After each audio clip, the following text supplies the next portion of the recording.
again, and then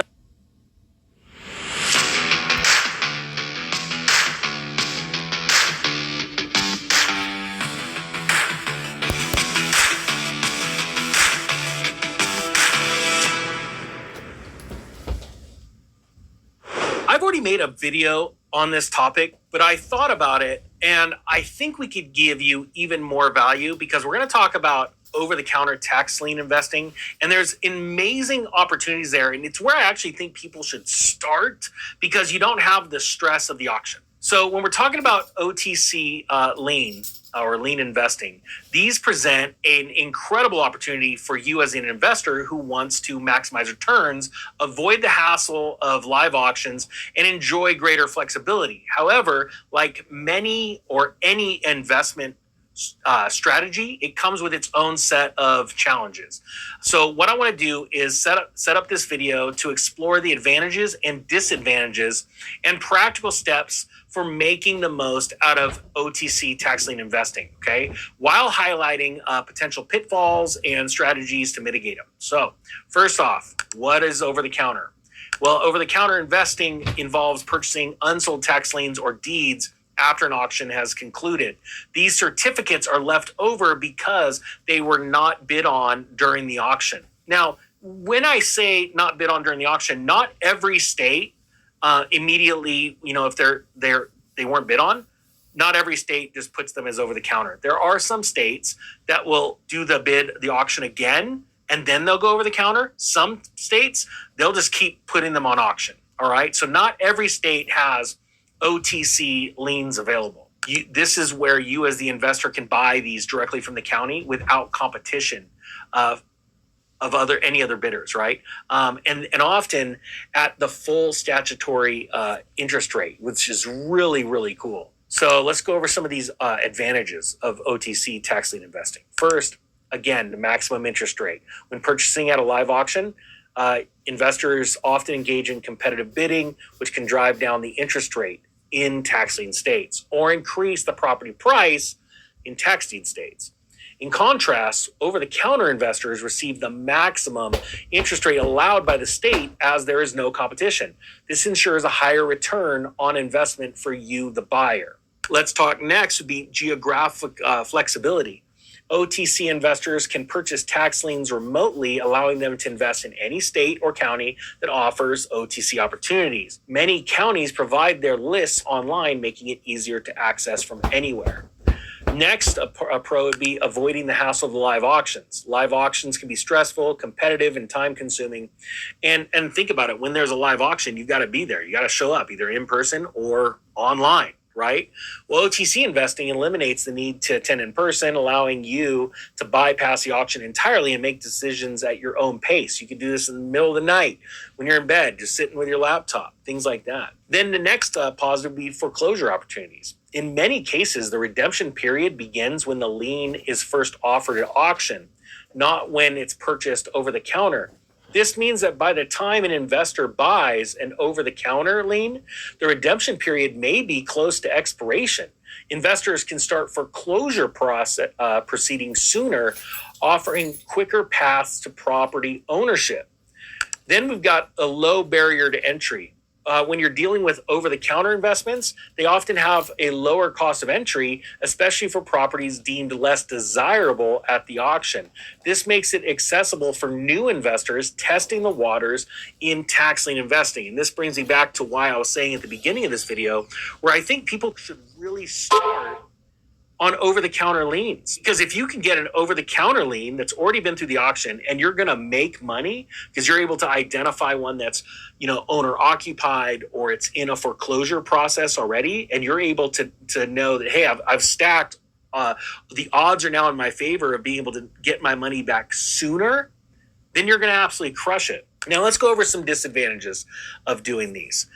First, they're leftover properties, right? So these OTC lists typically consist of properties not purchased at the auction, which are often considered less desirable.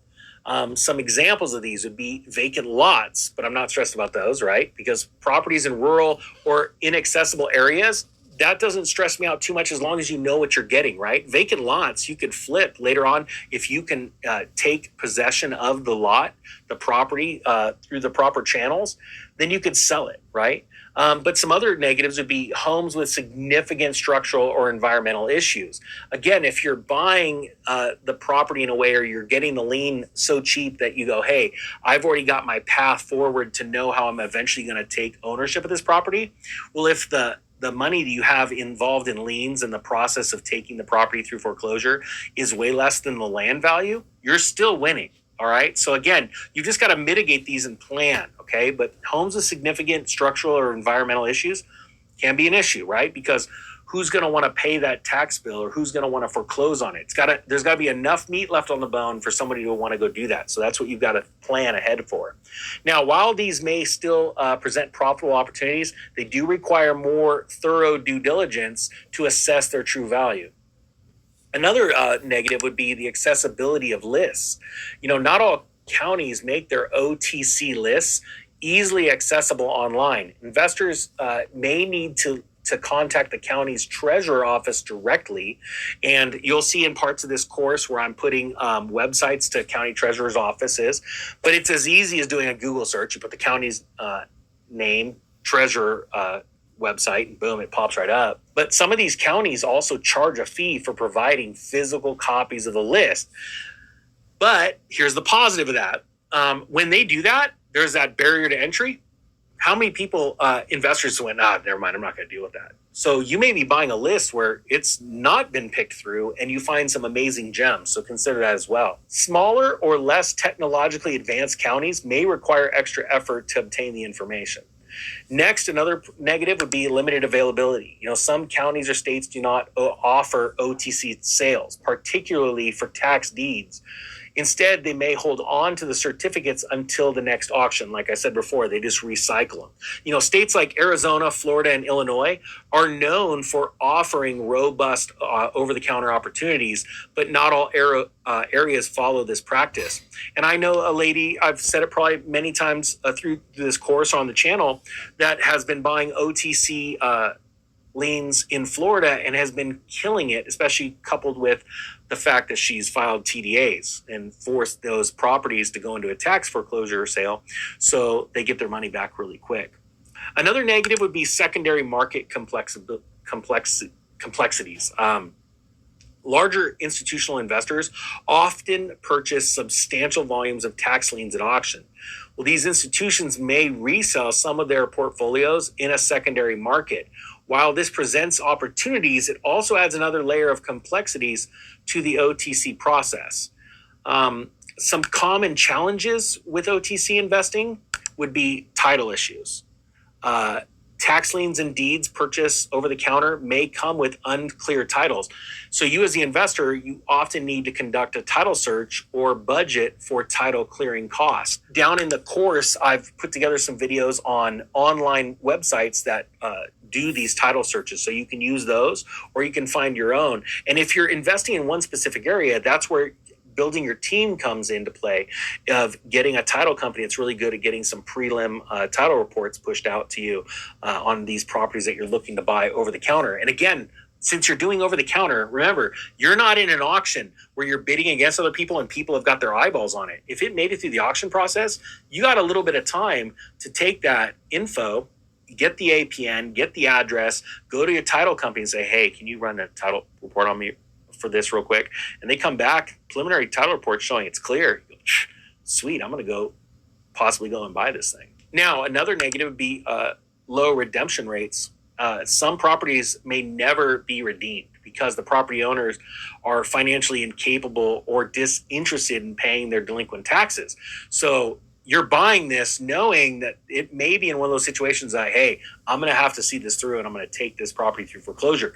So that's going to add extra costs. So you've got to think about that, okay? So again, this is where if you're finding an OTC where it's owner occupied or it's in the middle of a foreclosure process, which means a financial institution, a bank, has it in their best interest to take that property and pay back you as the lien holder, then you're good. But again, when we're talking about something that's on cash, there's some issues with it, clouds on the title, these are things that you want to consider. And then let's talk market saturation. In popular states, competition for OTC lists can still be high, especially for properties with good investment potential. Okay, so you've got to think about that. How saturated is the market? And then there's unexpected costs. These OTC properties may have hidden expenses such as code violations, HOA fees, environmental cleanup costs, which can significantly impact your profitability, okay? So again, we're going to just harp on due diligence. So how do you may ask yourself after all this, the pros and the cons, how do you get started? Well, you select your state or county. You research the states and counties offering OTC opportunities, favor states with high statutory interest rates, and a clear redemption process. Then you find the lists. You access those lists online or contact county offices to request them down below in the states list. As these videos keep pushing out, we're going to be having lists of auction sites, counties that offer these lists down below.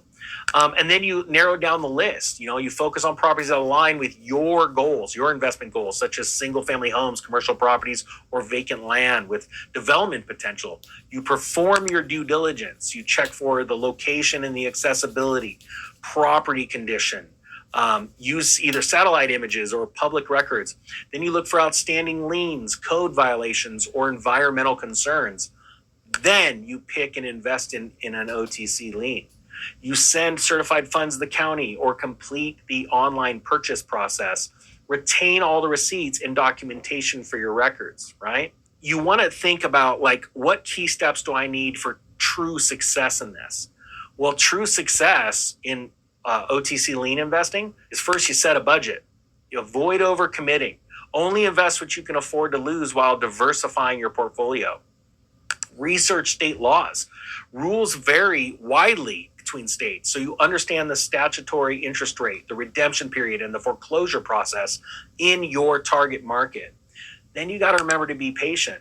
Returns on tax lien investments can take time, especially when you're talking over the counter if you're dealing with stuff that's not owner occupied, it's not in a foreclosure process, right?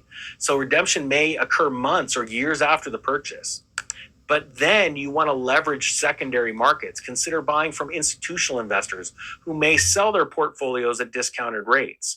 Look, to wrap all of this up, OTC lien investing is a flexible and potentially lucrative strategy for you as a real estate investor.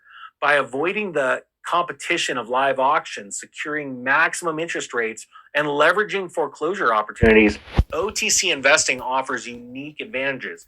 However, it requires careful due diligence, patience, and a willingness to navigate the challenges of working with leftover properties and potentially complex title issues. With proper planning and research, OTC investing can become a key pillar in your tax lien investment strategy. And that's what it is. It's one part of the strategy, right? It's different than auctions. It's different than tax deeds. So when you have this investment strategy as part of it, offering significant returns and a path to acquiring valuable real estate assets is going to be the key. All right. With that